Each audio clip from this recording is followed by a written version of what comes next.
આપણા દેશમાં કોઈ પણ દવા લેવા માટે એ ફરજિયાત નથી કે ડૉક્ટરનો પ્રિસ્ક્રિપ્શન હોય, કેમ કે ઘણા લોકો સીધા જઈને કેમિસ્ટને એમના લક્ષણો કહીને દવાઓ લઈ લેતા હોય છે, અને ઘણા તો અડધા ડાક્ટર પોતાની જાતને સમજતા જ હોય છે. કોવિડના સમયમાં અમે આ વસ્તુ બહુ જ જોઈ જ છે, આપે બી જોયેલી છે, જ્યાં લોકો સેલ્ફ મેડિકેશન કરતા હતા, જાત જાતના અખાતરા કરતા હતા, અને એના કારણે ઘણા લોકોને કિડની ને લીવર ફેલ સુધી થયેલા જ છે, આપણે જોયેલું જ છે. બીજી વાત જે આપે કહી કે અનનેસેસરી ટેસ્ટિંગ, એના બે પહેલુઓ છે. પહેલાં હું ડૉક્ટર છું એટલે પહેલાં હું ડૉક્ટરના પહેલુંની વાત કરી દઉં.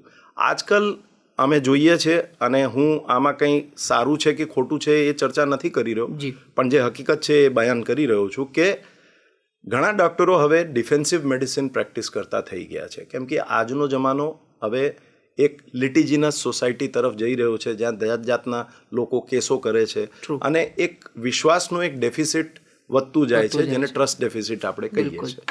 એટલે કોઈ પણ ડૉક્ટર હવે ચાન્સ લેવા માંગતો જ નથી. આપણે જ્યારે મોટા થતા હતા, આપણને ઠંડી લાગીને તાવ આવે તો આપણો ડૉક્ટર આપણને મલેરિયાની દવા લખી આપતો હતો, અને આપણને સારું બી થઈ જતું.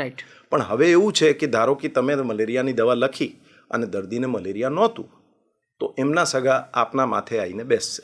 બહુ સાચી. અને એને ટાળવા માટે ઘણા લોકો ડિફેન્સિવ મેડિસિન કરતા હોય છે, જેમાં એ જાત જાતના રિક્વાયર્ડ અને નોન રિક્વાયર્ડ ટેસ્ટ પણ લખતા હોય છે. પરફેક્ટ. એ હવે આજની તારીખમાં થઈ રહ્યું છે.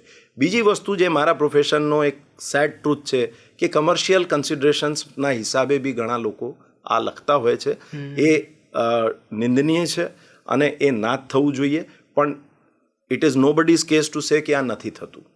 એટલે આ વસ્તુ બી આપણે સમજવાની જરૂર છે.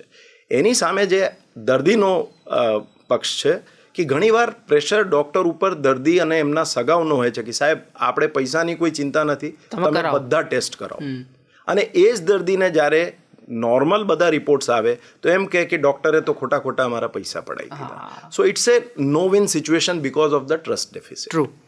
સો મને એવું લાગે છે કે સોસાયટીમાં ડૉક્ટર પેશન્ટ રિલેશનશિપનો રિપેર બહુ જ જરૂરી છે.